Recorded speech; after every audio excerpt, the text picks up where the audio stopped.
I recently got my hands on a Steam Deck. So after all this time, I finally got around to getting one. You could probably even hear the fans going, so I'll try to turn that off here in a second, or actually turn it on so you can actually see what's going on here. The Steam Deck is a phenomenal console. There's already some things about it that I think are particularly interesting when it comes to the console like format, being able to edit things. I haven't gotten in and fully done like the Decky loader customization, but now that it's turned on, let me get out of there. So you can see like I already have some games installed. Man, this reflection is so bad. Come on, focus. Okay, well, you get the idea. So, oh, that green, that's not good. Stupid Elgato camera. The Steam Deck is nice and comfortable. Obviously, I can hold it with one hand, and compared to the Lenovo Legion Go that I have behind me back there, it's definitely a lot more, I don't want to say pocketable, but manageable. And then on top of that, the whole convenience sake of the console like experience. There is this factor of tweaking that is even like people kept saying the Steam Deck works out of box, works out of box. Sure, but it's not very powerful, so it can't even run most of the bigger games. Like it can run Cyberpunk, but not necessarily super great. And like Skyrim, obviously it can play Skyrim normal, but you don't play Skyrim normal. You don't play it vanilla. You play it with mods, and that complicates things. And the Steam Deck's great for emulation, but that's kind of been hell to set up because you can do emu deck and that's pretty nice, but you have to set it up a certain way. You have to go into the desktop. Cool. I mean, I'm not afraid of desktop. I've used Windows all my life. I've used a couple different Linux distros. I'm not afraid of the desktop. What I'm annoyed with is the fact that like there's no way to really do it on device. If you're trying to drag and drop different things on the device without having an external mouse, that's just impossible. Now, I've also had a lot of issues, and we'll get to that in a second, when it comes to storage, and that's really weird. So the SD card gets formatted in a certain way for the Steam Deck. Great. It makes it actually work kind of like a separate drive, so you can actually load your games off of there like normal. That's really cool, and it doesn't really happen with other devices. But that means you can no longer use that SD card on any other device, which means you can't plug it into your Windows computer and put on the ROMs on there, and you can't even like access that SD card with stuff on it from the Steam Deck, so you can't overlap them at all. I tried KDE Connect so I can send files over. That works one file at a time, but I had 1,700 files because I have all these different like games and different just things I needed for the emulation stuff. So that didn't like quite work. I guess I could do Google Drive, but that'd be really slow. It might be one of the best ways to go ahead and do it. I'm not sure. But what I ended up trying to do was my backup drive. That's great. The backup drive should work. It worked for one folder, the music folder, and then once I tried moving my emulation stuff over, the drive stopped working. And I tried doing the sudo like lsdblk or whatever the hell it is. And that was first off a little bit beyond my comfort zone getting into the terminal and stuff like that. But I knew enough and I could copy. The problem is typing it out on the on-screen keyboard sucked. And trying to plug in normal keyboards, even with the dock that I have right here, right there, even with the dock, it's still kind of annoying to kind of go back and forth, especially when you're trying to plug in different devices. So trying to get behind that little dock, even if I put it on a desk in front of me, that probably would be better, but still be annoying to get that little flash drive.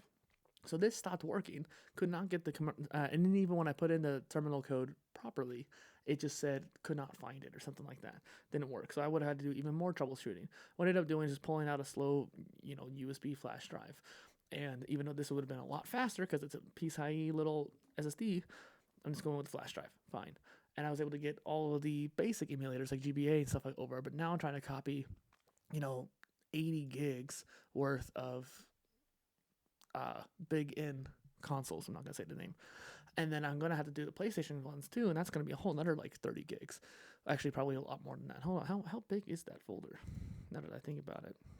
I just want to double check. Because like in my emulation folder, I have 3DS, GBA, GBC, N64, NDS, and all of those together are about 60 gigs. I already copied those over.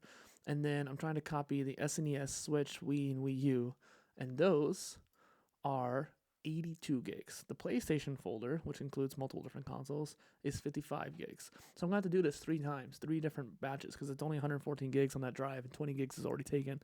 So it's not really going to be a very easy process to do this, but I'm hoping that once I get it all set up, it'd be a lot better. I can already do this on my Legion Go, and it was a hell of a lot easier to move that stuff over to Legion Go too, I might add. But I don't think the Legion Go is what I want it to be right now.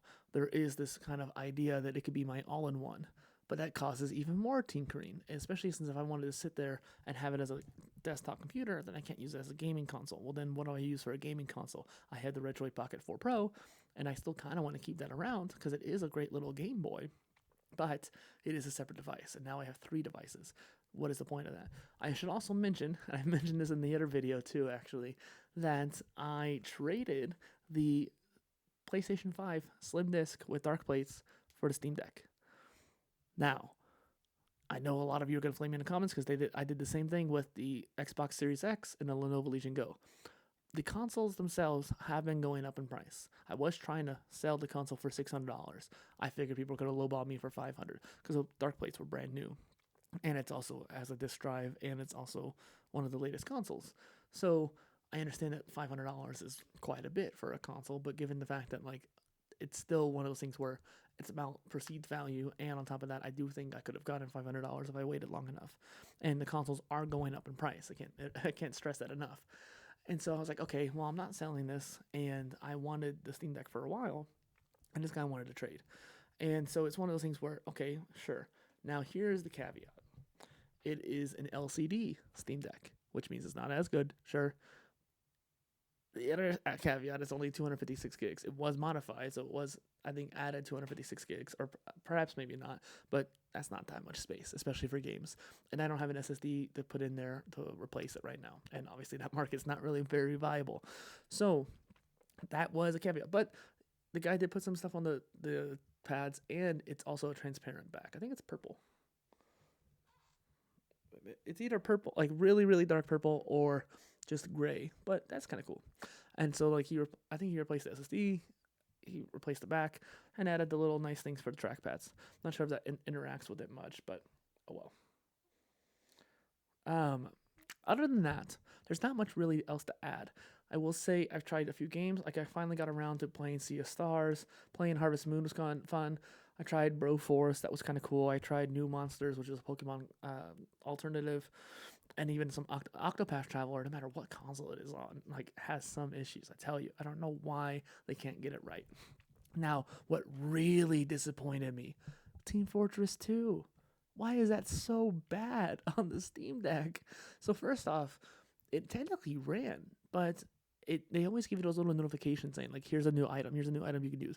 The problem is if you've played TF2 for longer than like 2 minutes, you're gonna have your inventory completely full. And so you have to delete old items that will get the new ones. And you can't delete the ones you're trying to get either, really.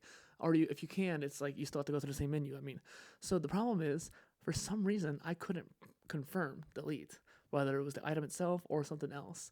And so I accidentally pressed a button to like acknowledge the fact that I received an item, like leave me alone. And it caused the modal to come up, and because of that I couldn't get out of it, so I got soft locked, and I was in a game too, no less. And so I literally could not confirm to get rid of the item so I can get into the game, and so I wasn't even able to test it very well because it happened to me twice. And so then other than that, I got like Nexomon, Temtem, Stardew Valley, Portal 1, another Nexomon, Coromon, a lot of Pokemon clones I wanted to finally get around to, Cassette Beast, Ori and the Blind Forest. I downloaded Fallout 3 and Skyrim, but I'm not particularly, oh no, I didn't download Skyrim yet. I'm not particularly excited about them because I know I need to mod them. So that's what I'm probably going to do with the Legion Go. So again, this is where I'm feeling kind of iffy about the Steam Deck because I'm having some issues with it already. Not in the sense that there's anything wrong with the Steam Deck, but just because the limitations of SteamOS and the fact that it is not an as open version of Linux. Like with Zoran, I never really had these particular issues. So I'm not sure if it's just me, or is it the hardware, or is it just the OS. But like when I actually play the game, if I actually get into it, that's been pretty cool. So some of the positives are, I put it to sleep when I was playing Sea of Stars, and an hour later I picked it up and played it again. And then some of the games I have tried have ran pretty well out of the box, no tweaking needed. And so like sometimes it's a resolution tweak, but that's very easy. I've not gone into TDP and not messed with that at all. I finally got around to installing Decky loader, but for some reason there's no sudo admin credential. Or no, there is a sudo admin credentials, even though I didn't set it up, which means that like I'm gonna have to do some crazy terminal work, or I might have to just reset the entire device, which means like what I thought it was already reset. So I don't know what that is about. It should have already been fully reset, so the sudo admin should not have been an issue.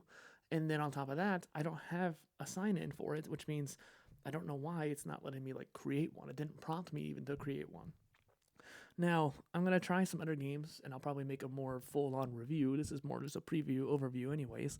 But this is interesting. Like, this is like, it's as much as everyone's been saying, like, oh, it is great, it's out of the box, cool. I can see what they're talking about. But I can also see, like, yes, you can tweak it. You can even tweak it technically more than the Legion Go. But the Legion Go is somewhat easier to tweak because it is Windows. Maybe it's because I'm more used to it, but even then, like, even if I was a big Linux guy, I feel like it still would have been like annoying to tweak because some of the stuff is still kind of limiting.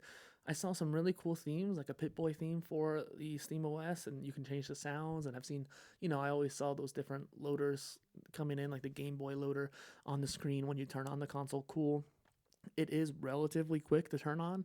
I mean, I restarted it at the start of this video, and it took about 30 seconds though to like really get back into things. But it's not too bad. And I think the downloads and transfer speeds, which is a limitation of the CPU, have been pretty good. Like when I tried doing Wi-Fi, it was very slow. And so I connected it to the dock so I can use the Ethernet, and that helped quite a bit. I think it went up to 200 megabytes per second, which, I have 900 to a gigabyte per second. So I should be faster than that. And I think with other computers, it has been faster with that. Even with the Legion Go, I think it was faster than that. But granted, again, CPU.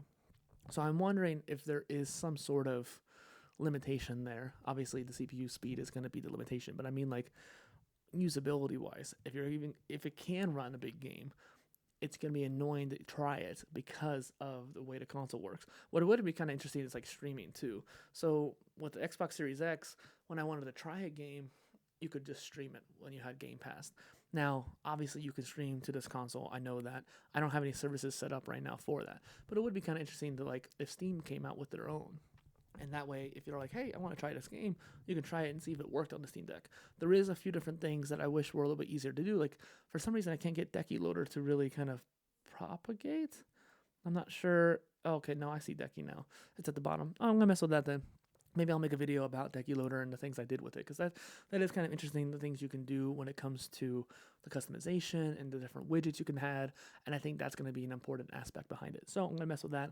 Thanks for watching. Cheers.